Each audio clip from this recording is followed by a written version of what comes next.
नाशिक विधान परिषद निवडणुकीच्या पार्श्वभूमीवर महायुतीमध्ये कमालीची धाकधूक वाढली आहे। आपण पाहतोय गीते बंधूंनी माघार घेतलेली आहे।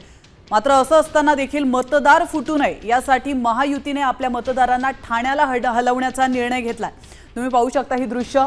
शिंदे सेनेचे सर्व मतदार नाशिकच्या हॉटेल एक्सप्रेस इन बाहेरील बसेसमधून ठाण्यासाठी आता रवाना झालेत। पुढील 4 दिवस हे नगरसेवक याच ठिकाणी मुक्कामाला असणार आहेत।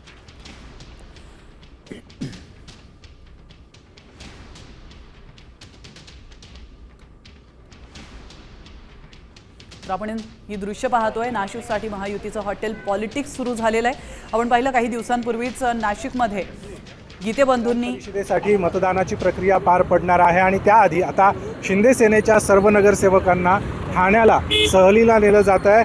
विशेष बसमधून हे सगळे नगरसेवक आता ठाण्याच्या दिशेने रवाना होताना आपल्याला बघायला मिळतात। खरं तर सुरुवातीला गीते बंधूंच्या बंडखोरीमुळे नाशिक विधान परिषदेच्या निवडणुकीमध्ये तिढा निर्माण झालेला होता। मात्र त्यानंतर हा तिढा सोडवण्यात महायुतीच्या नेत्यांना यश आलेलं आहे आणि त्यानंतर आता सगळे नगरसेवक सगळे मतदार जे आहेत ते या ठिकाणाहून ठाण्याच्या दिशेने रवाना होताना आपल्याला बघायला मिळतात।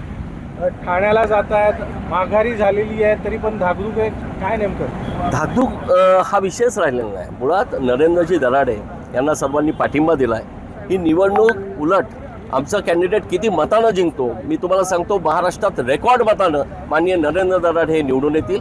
महायुतीचे सर्व मतदार असतील, महायुतीचे सर्व नेते असतील, यांचा त्यांना आशीर्वाद आहे। आज खऱ्या अर्थानं आम्ही सर्वजण, आपल्याला माहिती आहे गेली 4 वर्षामध्ये कुठली निवडणूक नव्हती।